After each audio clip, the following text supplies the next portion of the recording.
kailangan na mag-aral. Let us all stand and let's say the short word of prayer. Aming Ama, salamat po muli sa inyo sa araw na to at amin pong dinadakila ang iyong banal na pangalan. And we know without you, Lord God, we are nothing. We can do nothing to improve ourselves. And what we need, Lord God, is your Holy Spirit to your unctioning power. Anoint your servant, whom you will use today as your mouthpiece, that I may be able to deliver your word clearly with the anointing and power of the Holy Spirit. And let your word penetrate our hearts and our minds, to our soul, and magkaroon po ito ng buhay sa iyong mga sarili, that we might live thereby accordingly. Salamat po, O Diyos, sa iyong mga salita, aming pong pagbulay dahil sa araw nito. Sa iyo lahat ng karangalan, pangyarihan, paghari mo pakailanman. Sa pangalan niyo po, aming Pastor Kristo. Amen and amen. Okay, makupo na po bawat isa. Sa araw na ito, mga kapatid, itutuloy po natin ang ating pag-aaral sa panahon ng biyaya. Subalit, atin pong pag-aralan ang iba't ibang mga talinhaga ng Panginoong Kristo sa Ebanghelyo ng 3 aklat, maging ng 4 na aklat. Matthew, Marcos, Lucas, at Juan. At ang mga talinhagang ito ay mayroong kinalaman sa ating pong kasulukuyang panahon, sa panahon ng biyaya.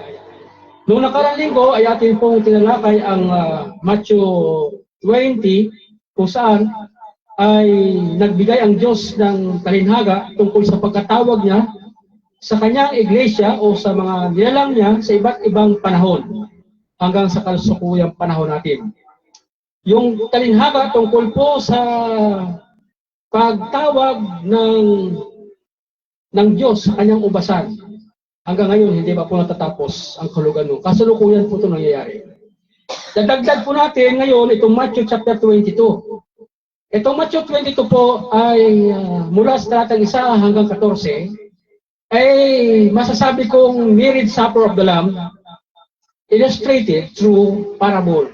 Ito pong talinhaga ng tungkol po sa kasalan ng kanyang anak, marriage supper of the Lamb.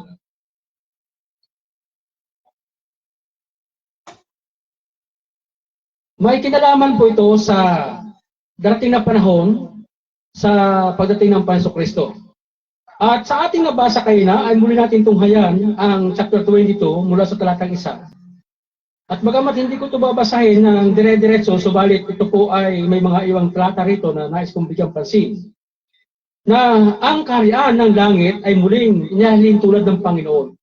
Ibig sabihin ng kaharian ng langit ay the church, the spiritual kingdom of God. Okay, so sabi niya ang kaharian ng langit ay kanyang inihahalin tulad sa isang hari at ito'y dinaan niya sa isang talinhaga o parabola. At ang haring ito ay may kasalang idaraos ng kanyang anak. Kung kaya, ang ginawa ng haring ito ay sa talinhaga, sinugo niya ang kanyang mga alipin upang mag-invite sa bayan. Ano nangyari? Nung kanyang in-invite, ang in-invite ng kanyang mga alipin ay binabaliwala, sabi rito sa talatang 5 o talatang 4. Again, he sent forth, sabi rito, another servant. 3 beses pala po siya sumugo. Verse 3, sabi rito, and he sent forth his servants to call them to where he bidden to the wedding, and they would not come. Ito yung unang invitation. Walang dumalo sa handaan ng kasalan ng kanyang anak. And verse 4, pangalawa.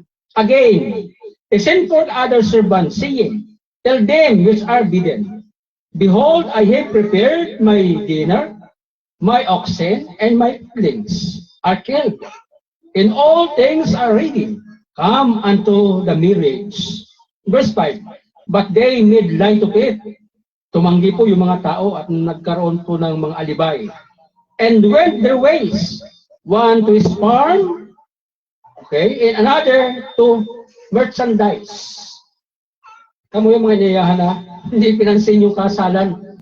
Gumawa sila ng alibay, yung iba pumunta sa bukid, at yung iba pumunta sa kanyang negosyo. Ayan.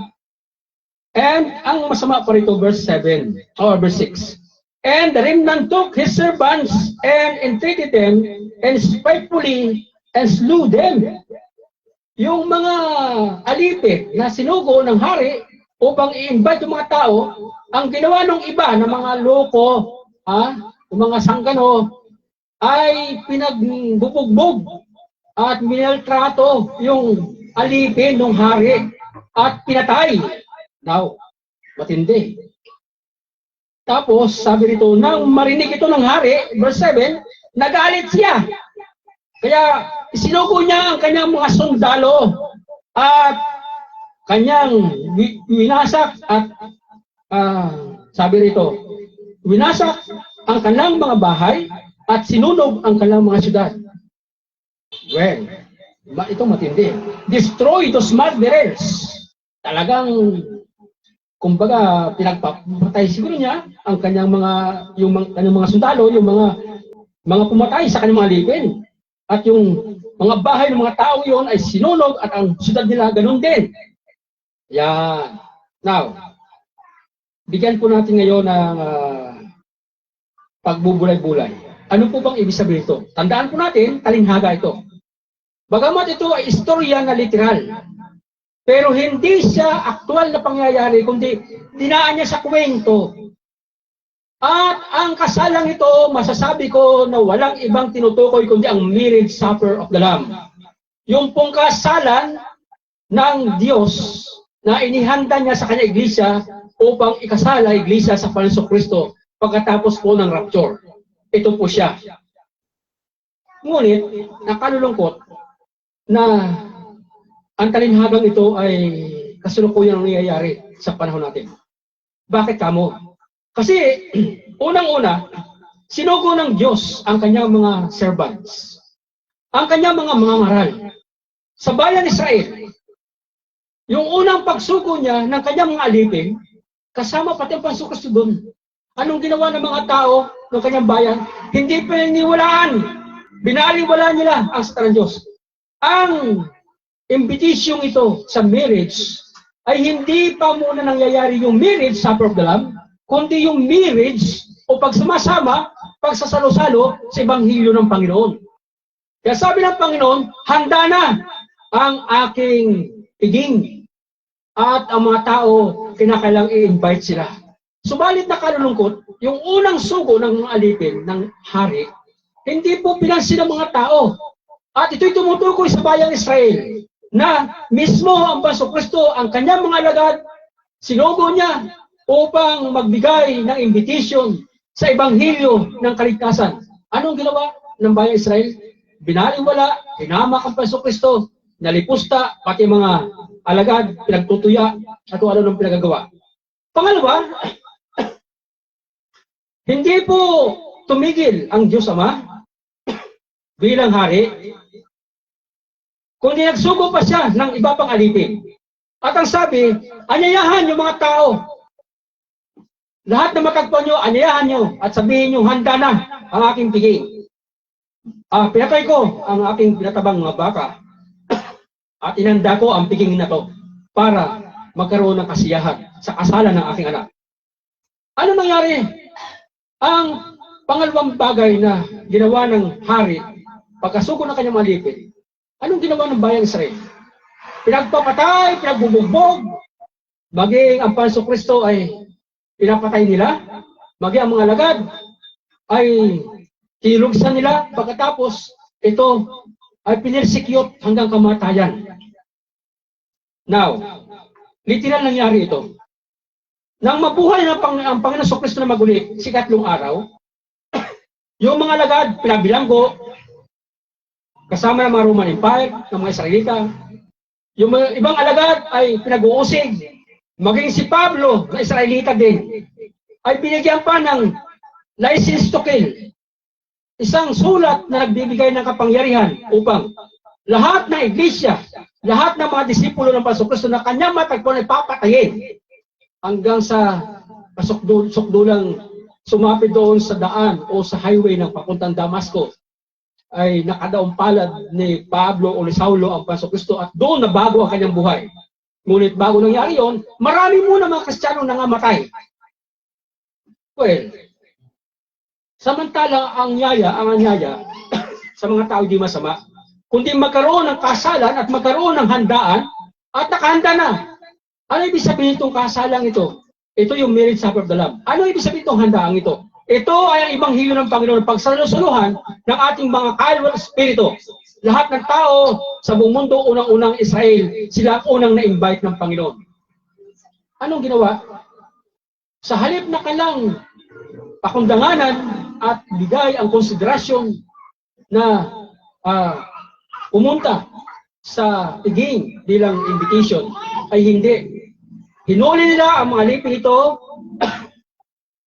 Sabi rito ay kanilang pinarusahan, kanilang sinaktan, at ang iba ay pinatay. Ito na kalulungkot. Sa verse 7, at nang marinig ito ng hari, kung anong ginawa sa kanyang malipin, nagalit siya at sinugo ang kanyang hukbo upang sirain, patayin yung mga mamamatay tao, sunugin ang kanilang mga syudad. Alam niyo mga kapatid, na kalulungkot. Ayon po sa isang Jewish historian na si Josephus, ay kanya pong inistorya na itong armies na to ay hindi po siya pangkaraniwang mga armies sapagkat tumutukoy po ito sa kay Titus the Great ng Roman Empire. Kailan po nangyari ito sa bansang Israel? 70 AD. Pagkatapos ng pasuko, sinabuhay mag-uli, at bago matapos ang tinatawag na persecution of the early church hanggang kay John the Beloved, 100 AD, doon sa 70 AD niyan ay dumating si Titus the Great. Kung ang Grecian Empire ay mayroong Alexander the Great, ang Roman Empire ay mayroon ding Titus the Great. Ito ay nangyari noong 70 AD. Anong ginawa ni Titus the Great? Sinalakay niya ang lungsod ng Israel, ng Jerusalem. At ito ay kanyang smash down. Kanyang winasak ang templo ni Solomon. At ang siyudad ay kanyang winasak. Natupad yung sabi ng Panginoon Kristo na walang bato sa kapwa bato sa mga gusaling ito ang tatayo at ito'y babagsak. Nangyari sa panahon ni Titus the Great. Bakit nangyari yun? Kasi natupad itong talinhagang ito. Kasi pinapatay nila ang Panginoon Kristo. Pati mga alagad ay piniriskit at nagpapatay din. Ultimo nga si Pastor Polycarp ng Ephesian ay pinapatay ni Domitian, isang emperador ng Roman Empire. Ngayon, bakit nangyari yun? Kasi nga, tinanggihan ng bayan Israel ang salita ng Diyos at ang Ebanghelyo ng kaligtasan sa pamagitan ng ating Panginoon Kristo. Kaya yun ang nangyari. Ang Panginoon, pinahintulot niya na ang Roman Empire sa katauhan ni Titus the Great ay dumating upang parusahan ang bayan Israel, pagpapatayin ang maraming Israelita, pati na ang kanilang mga buildings, mga bahay, pati ang templo ni Solomon ay winasa during the time 70 AD. So nangyari. Ito ang pangalawang bugso. Sa talatang 8, ito na naman, pangatlong sugo na alipin. And when he said unto his servants, the wedding is ready, but they which were bidden are not worthy. Yung unang nila, hindi sila karapat-dapat. Talaga hindi karapat-dapat. Ang bayan Israel, sabi ng Panginoon, kung ayaw tanggapin ang aking bayan, ay di ilabas ninyo, lumabas kayo sa mga Gentile at ibahagi ang Ebanghilyong ito. Kaya natupad yung sabi ng Panginoon na mayo ko sa buong sanlibutan, ibahagi ang Ebanghelyo sa lahat ng kinapal. Okay, verse 9. Matthew 22, verse 9. Go ye therefore unto the highways, and to the meeting of ye shall find, bid to the marriage. So the servants went out unto the highways, and gathered together all as many as they found, both bad and good, and the wedding were furnished with guests. So sabi ng hari, kayo mga lipin, muli kayo lumabas. Pumunta kayo sa mga highways. Not highways. Ibig sabihin ng highway, busy road. Busy ang mga tao. Talagang abala. Sa mga lansangan, lahat ng makita nyo, mabuti man o masama. Ano ibig sabihin nito? Gentile word. Kasi ang Gentile word ay mga masamang tao, mga pagano. So turing ng mga Israelita sa mga paganong mga tao na outside the racial blood ay mga taong sanggano, mga masama. So sabi ng Panginoon, sabi ng hari ito, lumabas kayo sa mga lansangan. Ayahan niyo lahat na matagpuan niyo, mabuti man o masama. Ibig sabihin, may kapansanan man sila, wala. Silang lahat ay anyayahan. So ano ibig sabihin ito? Ito ay ang katuparan ng Panginoon sa kanyang hula na darating ang panahon ng fullness of the Gentile. Anong fullness of the Gentile? Ito yung katuparan ng lahat ng plano doon sa buong mundo na pati ang mga pagano ay kanyang ililigtas. So, maswerte tayo mga Pilipino dito sa bayan ito sa ating bansang Pilipinas sapagkat nakarating sa atin ang anyayang ito sa piging ng Diyos sa kanyang salita, si Ebanghilyong ito. At ito ang sa magdadala sa atin doon sa totoong piging ng kasalan ng anak na Panginoon Kristo.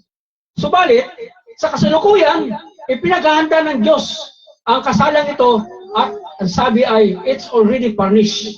Lahat ay tapos na. Kaya nabanggit ko sa inyo noong nakaraan about sa langit. Sa langit na bayan ay nakaready na po ang kasalang ito. Ang lamisang napakahaba na hindi masagad ang dulo ng tingin. Pati ng mga upuan ay puro nakaputi. Na tila ba isang tawag doon, isang catering na ang mga upuan ay puro puti, pati lamisa, lahat ng nakalatag doon puro puti, at may mga nakagayak na mga pagkain, subalit walang katao-tao. Ayon sa pangitain ha, kung ano yung nirit sa pagdala, pinakita na, tapos na, ready na. Kaya lang, wala pang tao. Bakit? Ay, dito pa sa lupa itong mga Kristiyano kasama tayo ron. Okay ba mga kapatid? Gusto nyo ba madaluhan yun?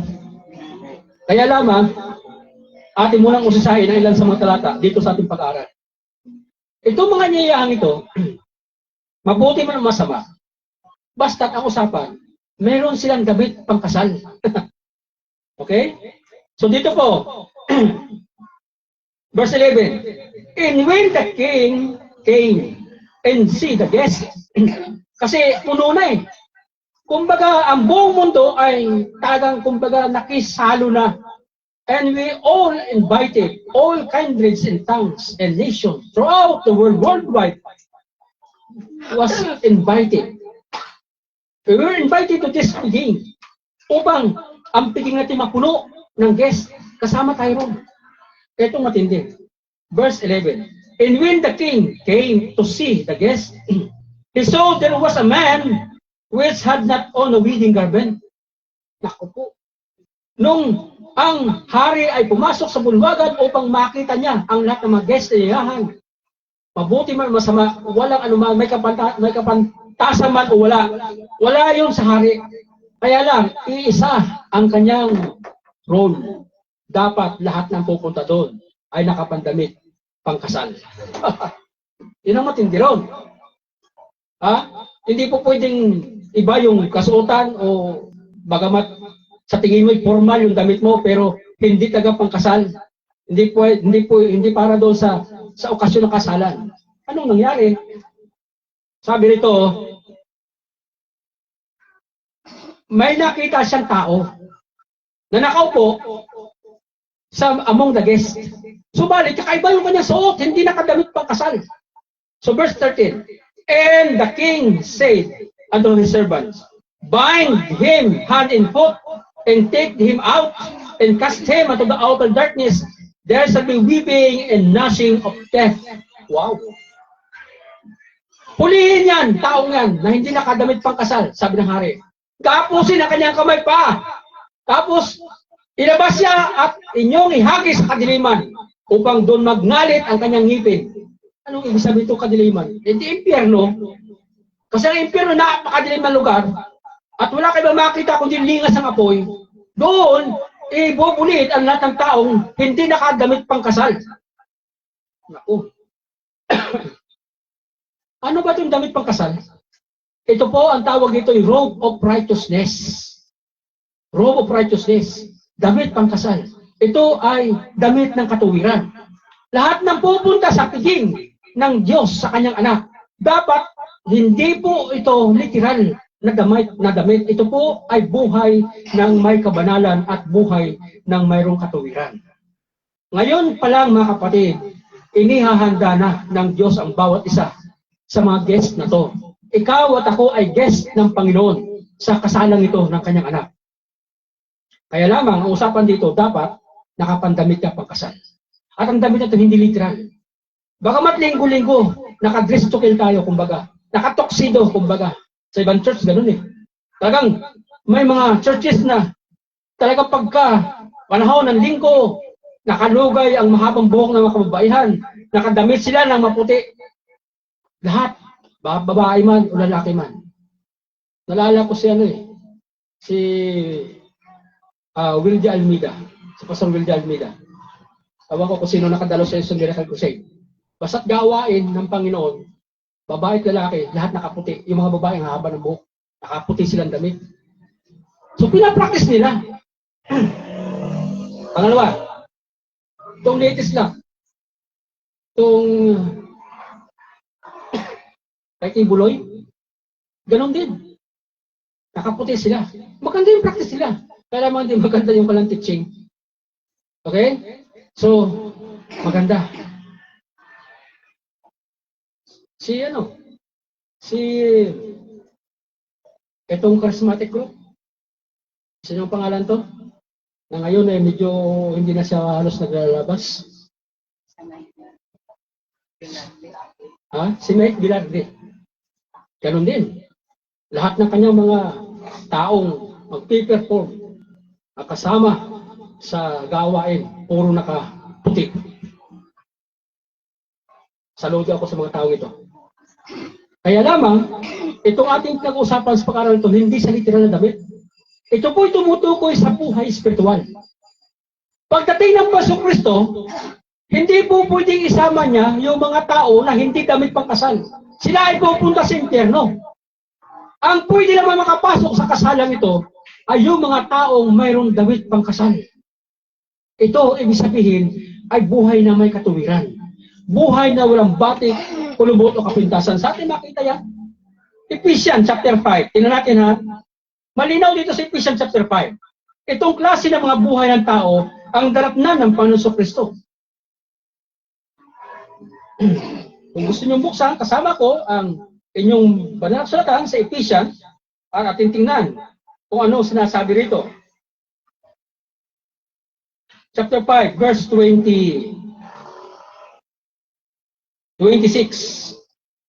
That he might sanctify and cleanse it with washing of water by the word. Verse 27. That he might, ang ating Pastor Kristo tutukoy dito na siya, upang kanyang iharap sa kanyang sarili, that he might present to himself a glorious church, not having spots, wala pong dungis, no wrinkle, walang kulubot, ni such things, but that it should be holy and without blemish. Ito po yung klase ng mga tao at church na datnan ng Pasong Kristo at isasama niya sa kanyang pagdating. Ang tawag ay glorious appearing of the church, without blemish, without spot, without wrinkles, or anything na magkaroon ng dungis ang mga tao ito. Hindi tinutukoy dito ang literal na damit. Ang tinutukoy dito ay buhay ng tao. Ito yung mga taong papasok sa kasalan. Kaya mga kapatid, ngayong umaga, ay inihahanda na ng Panginoon ang bawat sa atin.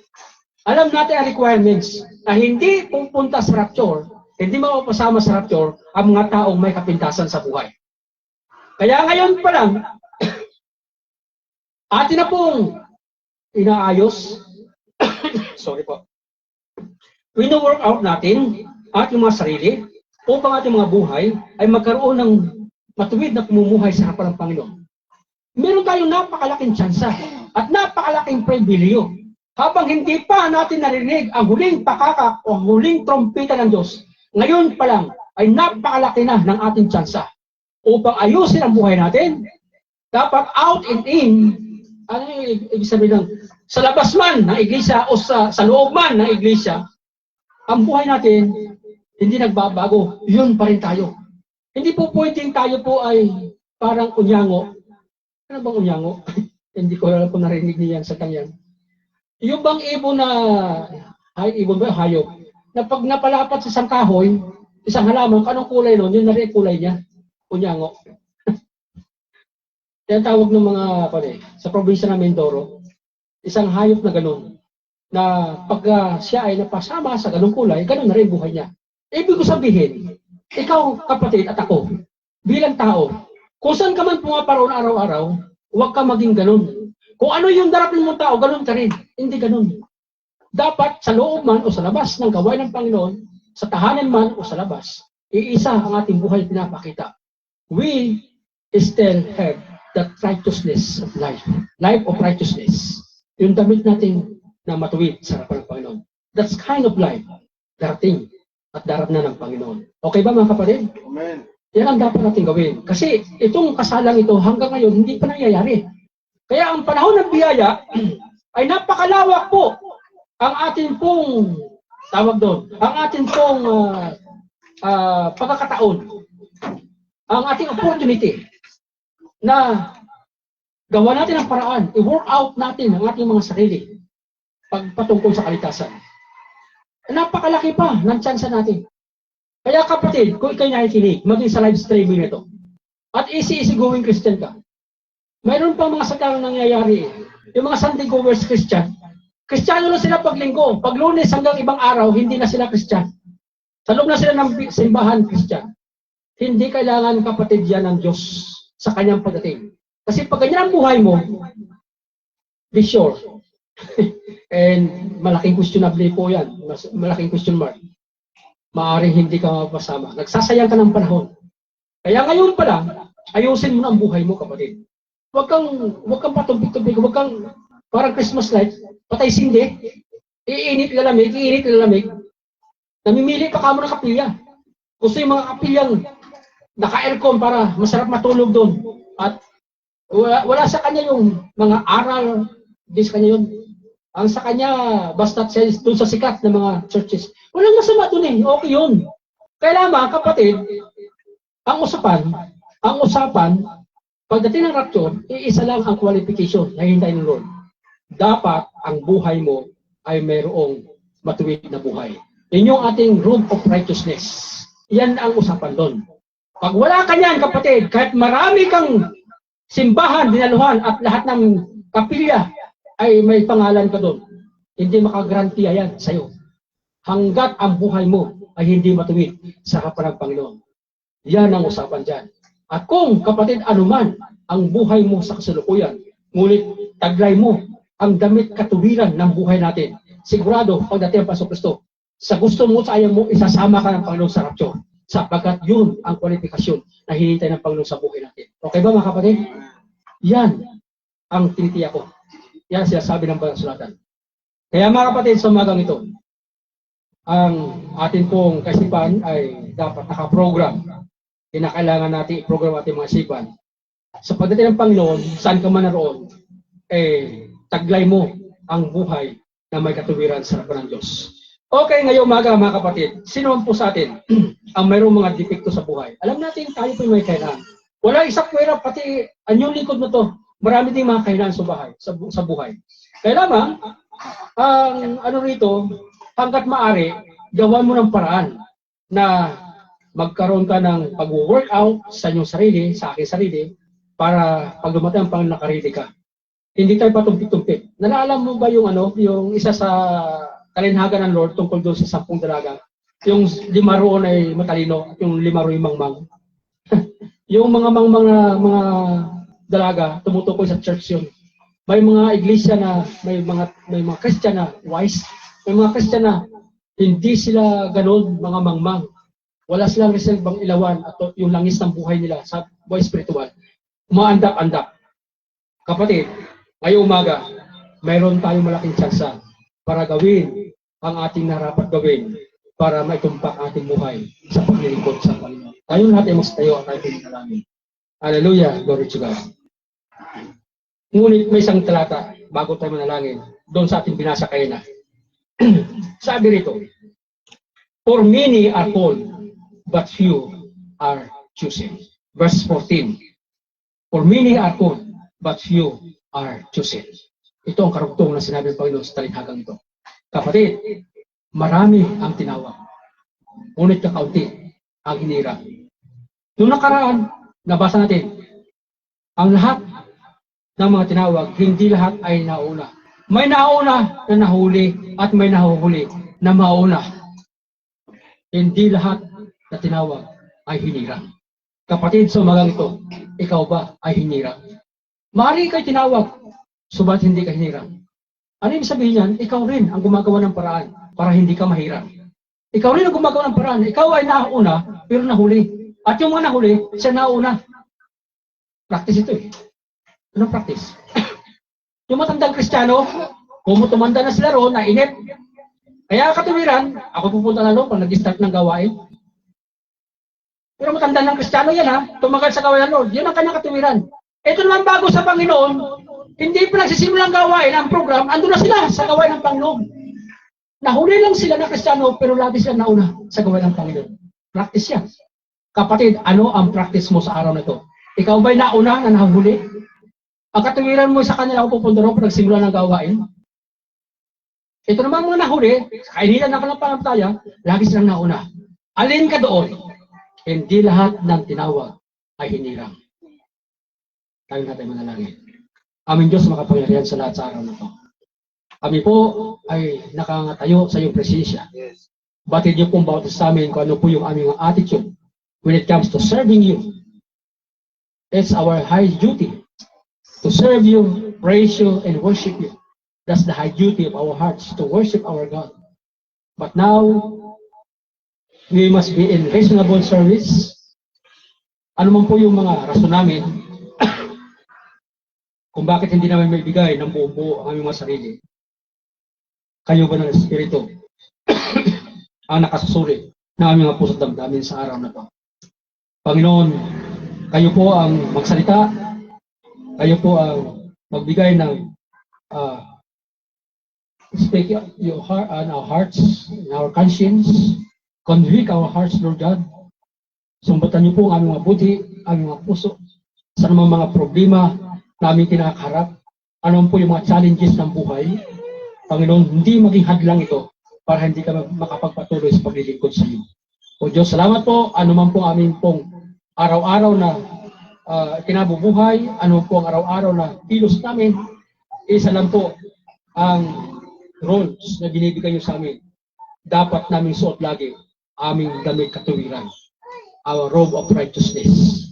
Ano mang oras ay dumating, umaga, tanghali, hapon, hating gabi, madaling araw, ang buhay namin, O Diyos, ay lagi nakaredy. Aming laging isa sa buhay ang aming pong damit katuwiran. Purihin ka, O Diyos, sa araw ito. Maraming po salamat. Lahat ng ito, O Diyos, sa inyo pong kapasalangan. Panginoon, mangusap kayo sa puso na aking mga kapatid, bagay sa live streaming ito, lahat ng nakikinig. Upang kanila pong maramdaman, aming maramdaman, ng Banal Espiritu hanggang sa ngayon, patuloy na mangusap sa amin, upang i-prepare kami sa dakilang kasalan na yan. At hindi na maglalaon, hindi namin alam kung ilang taon pa, ilang araw pa, bago mangyari yan. Subalit, ang batid po namin ay nagtatakip silim na po at halos ang araw po ay lumubog na. At yan po ang aming pong panahon ngayon sa panahon ng gaya. We are approaching the finishing line of these ages. Panginoon, salamat po sa inyo. Purihin ka. Sa inyo lahat ng karangalan, pangyarihan sa araw to, sa pangalan niyo, Ang Kristo. Amen and amen. Purihin ang Panginoon.